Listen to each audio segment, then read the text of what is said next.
Go. Yuk. Assalamualaikum warahmatullahi wabarakatuh. Selamat malam Ibu Wala Epurini selaku dosen pengampu mata kuliah IE Makro. Kami di sini dari kelompok 2. Sebelumnya perkenalkan, nama saya Nur Rahmasari dan ada rekan saya. Ya. Saya Raharto. Kami di sini akan mengerjakan tugas tentang teori Keynesian yang bertopik atau berjudul Badai PHK mulai melanda Indonesia, pengusaha sektor padat karya paling rentan. Sebelum ke kasus, saya akan sedikit mengulas materi bahwa teori Keynesian adalah teori makro ekonomi tentang pengeluaran total permintaan agregat dalam perekonomian dan dampaknya terhadap output dan inflasi. Perbedaannya dengan teori klasik yaitu teori Keynesian pelaku ekonominya dicampur tangani oleh pemerintah, sedangkan teori klasik pelaku ekonominya tidak dicampuri oleh tangan manusia. Nah, untuk selanjutnya, untuk tadi terdapat 4 sub ya. Yang pertama yaitu untuk summary kasus, yang kedua yaitu teori penyelesaian yang mendasari, ketiga yaitu pembahasan kasus, dan yang keempat yaitu kesimpulan saran.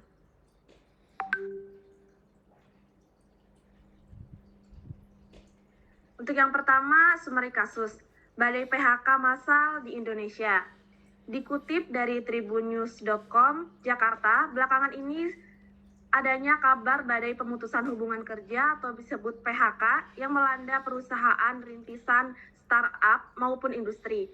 Wakil Ketua Umum dan Industri Indonesia, Kadin Bidang Maritim, Investasi dan Hubungan Luar Negeri, Sinta Kamadin menjelaskan, dari sekian banyak sektor usaha, industri padat karya dinilai paling rentan terhadap potensi PHK.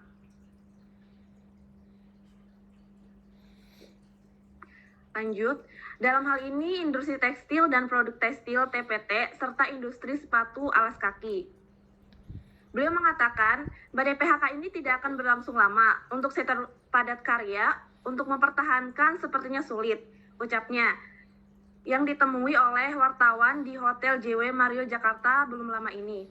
Menurutnya, PHK massal yang terjadi di tanah air akibat adanya tren penurunan daya beli masyarakat, hal ini tersebut tentunya membuat pendapatan menurun dan perusahaan atau pelaku bisnis terpaksa melakukan efisiensi. Salah satunya yaitu melakukan PHK terhadap para karyawan. Mereka sedang berupaya untuk tidak PHK, tapi kayaknya sulit. Ini dikarenakan demand pasar menurun signifikan, sehingga mereka melakukan efisiensi, ujarnya. Dalam catatan detik.com, 2 bulan berturut-turut ada 6 perusahaan yang melakukan PHK. Perusahaan tersebut mencakup startup hingga perusahaan telekomunikasi. Sebelumnya diberitahukan ada 6 perusahaan seperti Shopee Indonesia, Toko Kripto, Indosat Bina Akademi Indonesia, dan Grab Kitchen melakukan PHK. Langkah ini dilakukan menjelang ketidakpastian global dan ancaman resesi ekonomi. Contoh industri padat karya yaitu industri tekstil, alas kaki, dan furniture. Lanjut, Kang. Teori yang mendasari kasus ini. Yang pertama, peraturan tentang PHK atau pemutusan hubungan kerja telah diatur dalam Undang-Undang Ketenagakerjaan. Keputusan ini bisa dilakukan karena alasan-alasan tertentu yang sudah ditetapkan di dalam undang-undang. Dasar hukum yang mengatur tentang PHK sendiri adalah pada Undang-Undang Nomor 13 Tahun 2003 mengenai Ketenagakerjaan dan Pasal 154A Ayat 1 Undang-Undang Nomor 13 Tahun 2003 Junto Undang-Undang Nomor 11 Tahun 2020 mengenai Cipta Kerja. Jenis-jenis pemutusan hubungan kerja perlu diketahui. Yang pertama yaitu PHK dikarenakan melanggar perjanjian kerja. Karyawan dapat dikenakan pemutusan hubungan kerja apabila mereka melanggar perjanjian kerja. Jenis PHK ini pun sifatnya secara sepihak, artinya keputusan dibuat oleh perusahaan tanpa melalui proses hukum atau penetapan lembaga penyelesaian perselisihan hubungan industri. Meskipun terlihat kejam, prosedurnya legal dan tertera dalam Undang-Undang Nomor 2 Tahun 2004 tentang penyelesaian perselisihan hubungan industri. Yang ke-1 yaitu PHK demi hukum. PHK ini terjadi karena alasan karyawan meninggal dunia atau jangka waktu perjanjian yang sudah habis, sehingga perusahaan tidak perlu memberi surat PHK karena pelaksanaannya yang sudah otomatis. PHK karena kesalahan berat. Pemutusan hubungan kerja karena kesalahan berat dilakukan oleh perusahaan terhadap karyawannya yang telah menyalahi aturan. Melanggar ini pun sifatnya lebih berat, seperti pencuri atau menggelapkan aset perusahaan. Slide selanjutnya. Dengan kesalahan tersebut, perusahaan berhak memutuskan hubungan kerja kepada karyawannya. Untuk selanjutnya yaitu PHK karena adanya kondisi tertentu. Jenis PHK ini dilakukan dalam kondisi tertentu yang memungkinkan perusahaan untuk memberhentikan karyawan. Misalnya karyawan yang sakit dalam jangka waktu yang lama atau perusahaan mengalami failit yang terus-menerus mengalami kerugian. Contohnya yaitu pandemi COVID ataupun resesi yang akan terjadi pada awal 2023. Yang selanjutnya yaitu prosedur tentang PHK karyawan. Selain menyiapkan uang pesangon untuk karyawan, perusahaan juga harus memperhatikan prosedur PHK. Prosedur pemutusan hubungan kerja terbagi menjadi dua, yaitu untuk karyawan kontrak dan untuk karyawan tetap. Mekanisme PHK untuk karyawan kontrak diantaranya yang pertama yaitu menyiapkan data pendukung, yang kedua memberikan informasi kepada karyawan yang bersangkutan, yang ketiga melakukan musyawarah, yang keempat melakukan mediasi hukum, dan yang kelima menyiapkan kompensasi. Yang kedua yaitu mekanisme PHK untuk karyawan tetap. Untuk persyaratan yang pertama yaitu musyawarah. Musyawarah dilakukan untuk menemukan jalan tengah antara karyawan dengan perusahaan, sekaligus menemukan solusi terbaik dari permasalahan yang dihadapi. Yang kedua yaitu melakukan mediasi dengan Disnaker. Jika musyawarah tidak membuahkan hasil, maka akan dibawa untuk mediasi dengan Disnaker. Tujuannya untuk membantu menyelesaikan masalah. Untuk selanjutnya akan diteruskan oleh rekan saya. Silakan Kang Rahafo. Ya. Untuk yang selanjutnya itu mediasi hukum.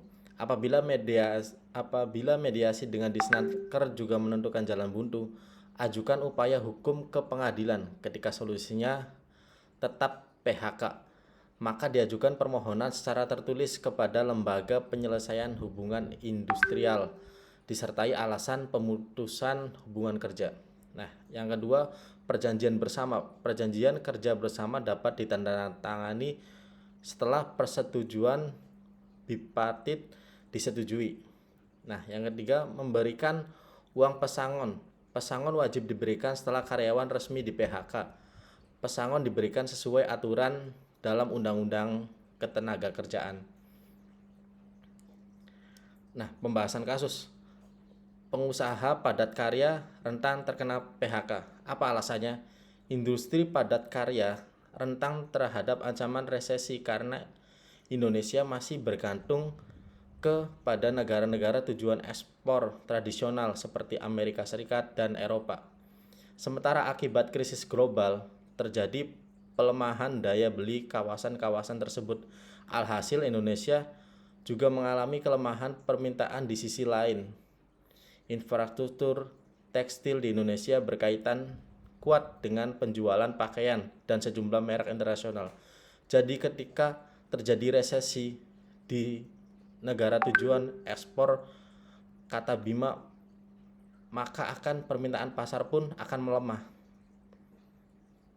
Nah, saran dari kasus ini, selain kenaikan BSU, seharusnya pemerintah juga mampu mengalihkan pasar ekspor yang sedang lesu ke pasar domestik apabila konsumsi masyarakat sebenarnya masih sangat besar.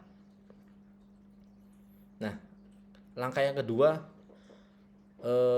selanjutnya perlu juga dibarengi dengan beberapa relaksasi, misalnya soal pajak pertambahan nilai atau PPN. Pemerintah juga bisa menurunkan tarif PPN supaya masyarakat kelas menengah tergerak untuk membeli produk dari industri padat karya, misalkan pakaian jadi dan lain sebagainya. Relaksasi lainnya bisa menahan tekanan itu adalah memberikan insentif untuk diskon tarif listrik bagi pelaku usaha padat karya. Tekstil itu juga diperbesar menjadi 50%, misalnya itu bisa meringankan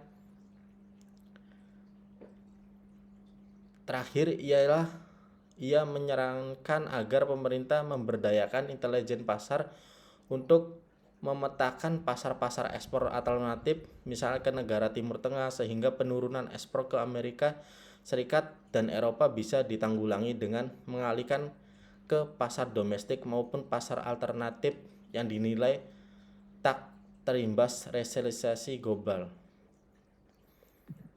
Ya, silakan Nur. Nah, dari semua kesimpulan tadi, realita kasusnya itu, yang pertama yaitu adanya pada tanggal 29 Oktober 2022, ribuan pekerja di Jawa Barat terkena pemutusan hubungan kerja, tidak sedikit pula yang masa kontraknya tidak diperpanjang. Dan salah satu penyebabnya adalah ekspor perusahaan yang anjlok akibat terimbas dari resesi global. Lantas bagaimana pemerintah daerah mengatasi dan menanggulangi badai PHK pada perusahaan Indonesia? Menurut Kepala Dinas Tenaga Kerja dan Transmigrasi Jawa Barat, Rahmat Taufik Gasadi mengatakan ada beberapa jumlah yang dihimpun oleh Disnaker Transjabar terkait PHK yang dilakukan di wilayah Jawa Barat saat ini. Berdasarkan data yang masuk, sekitar 3.600 data PHK yang sudah kita sepakati dan baru 181 dan 98 yang sudah melakukan PHK. Nah, untuk pertanyaan sejak kapan PHK itu sudah akan terjadi, secara umum sudah berjalan dari mulai awal Januari nanti 2023. Sementara laporan dari Apindo Jawa Barat yang diterima oleh pihak Disnaker itu sudah ada 64.000 pekerja baik yang sudah didaftarkan maupun yang sudah PHK, yaitu dari 124 perusahaan, di mana sektor berdampak besarnya itu yaitu yang kita jelaskan tadi, yaitu sektor padat karya, antara lain garmen, alas sepatu atau kaos kaki, dan produk tekstil lainnya. Penyebab utamanya sudah jelas karena menurunnya permintaan yang disebabkan oleh perang antara Ukraina dan Rusia yang mengakibatkan para pembeli di Amerika dan Eropa mengalami penurunan minat. Mereka lebih memprioritaskan untuk kebutuhan pokok. Kira-kira yang menjadi permasalahan seperti itu, sehingga otomatis produk mengalami penurunan dan berakibat terhadap finansial dari perusahaan itu. Dan isu lainnya itu banyak sekali pabrik di Indonesia yang mulai pindah ke Vietnam. Tujuannya itu untuk tetap bisa produktif melakukan proses pembuatan produk. Data perusahaan yang tutup, namun alasannya belum jelas pun banyak sekali. Itu karena perusahaan itu mengalami failit atau hal-hal yang lain. Untuk upaya pemerintah sendiri sampai sejauh ini yaitu terus mendata banyaknya PHK, kemudian mereka juga bekerja sama dengan BWI ILO untuk mencoba bernegosiasi, kemudian juga mereka melakukan pemasaran ke produk-produk selain ke produk Eropa dan Amerika. Sehingga harapan mereka agar produk-produk itu bisa terjual dan di Indonesia tidak mengalami banyak PHK lagi ke depannya. Mungkin cukup sekian dari pemaparan kasus tentang PHK tadi dari kami. Apabila ada kesalahan, kami mohon maaf. Wabillahi taufiq wal hidayah. Wassalamualaikum warahmatullahi wabarakatuh. Waalaikumsalam warahmatullahi wabarakatuh.